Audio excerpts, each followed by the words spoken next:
Hi, this is Adam from Small Town Machine Shop, and today it'll be a two-part video. We're going to be working on this 12-inch wafer-style check valve. It's a pretty big valve. It goes before 12-inch steel pipe. Now what we're going to do with this guy, the mission we have been given, we're going to narrow this valve by a 1/16 of an inch. Now that doesn't sound like much, but from the pumping station and manifold this came out of, it is very, very tight with valves and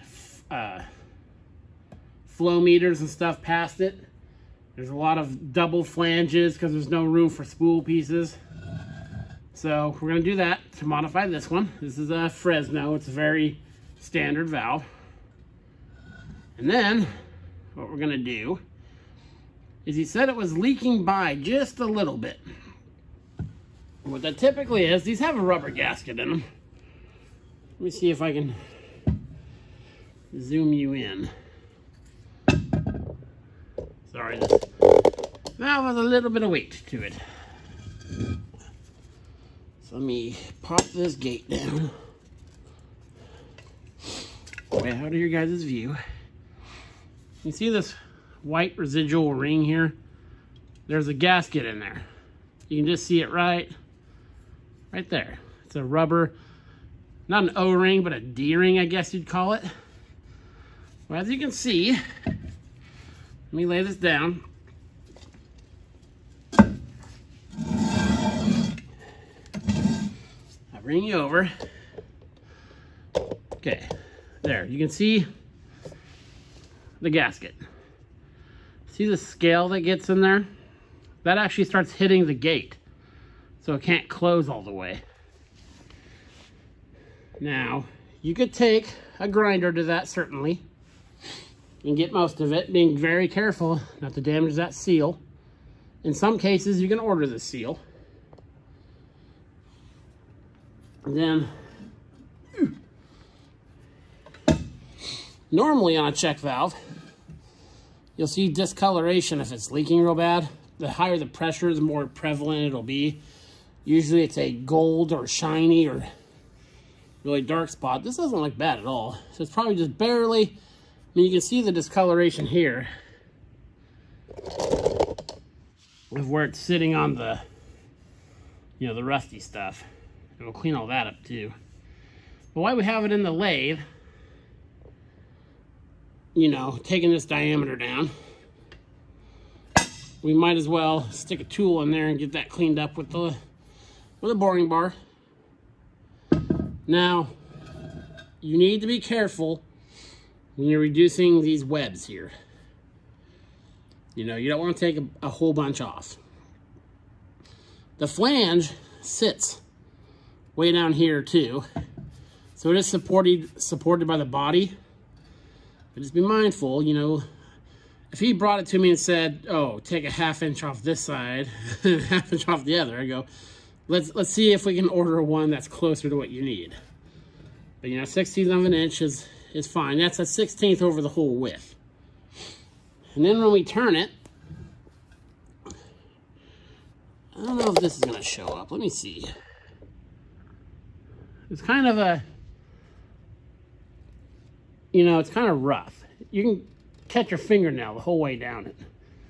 We'll try to emulate that best we can. That's just for a gasket. So, it bites into the gasket a little bit. Being cast iron, or probably ductile iron, when we cut it, the surface is usually good anyway, because, you're not going to turn it to a mirror finish. So, I'll reposition the camera, and we'll take the gates out of it, and I'll bring you back. Okay, it's got 2 set screws right there on either side for a total of 4. Take these guys out.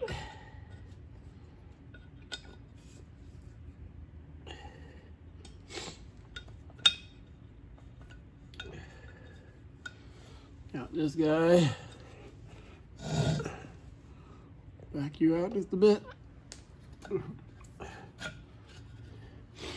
Take out the crossbar here.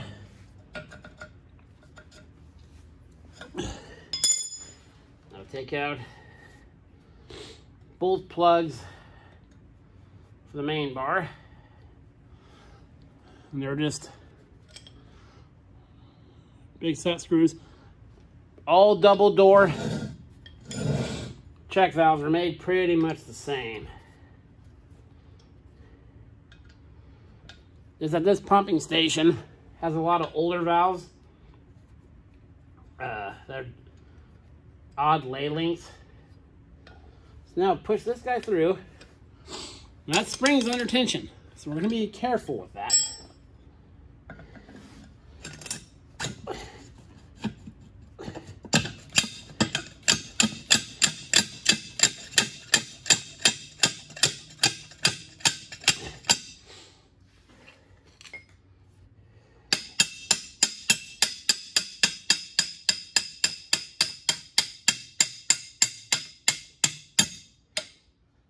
So now I tapped the bigger shaft through.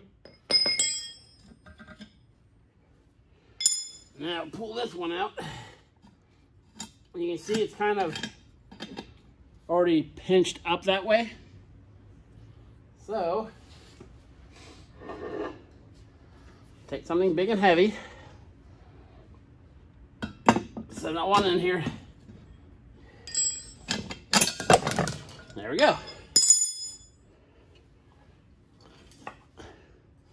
Springs out, and sometimes these springs will break, so make sure you look at those. And lift the gates up. There's two washers in between here. Okay. And this guy. There's two end washers. That's what the doors look like. I can see where maybe right here it was leaking by. See, that's really shiny right there. That might be where it was leaking. Because the water, especially irrigation water, is abrasive. Yeah. Just a little hint right there. I bet you that other one's where it was leaking. So, now we're left with the guts. And there you can see the two gaskets. One there and one there. I'll clean them up. They look in good shape.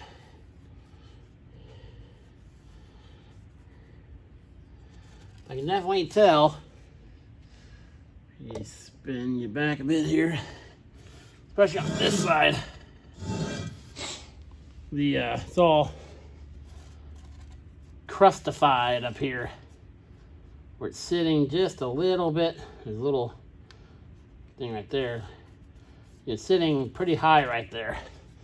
So in the next video, when we have this in the lathe, we turn this guy. I'm going to take a skim coat down this inside to clean it up. This inside lip right here. And then we'll go between the gasket and the wall and clean that up. Now that's wire brush the middle. So yeah, that's it for today's video. Tomorrow we will chuck this guy up in the blonde and do our turning on it and throw her back together. This is Adam from Small Town Machine Shop. Please comment, like, and subscribe, and thanks for watching.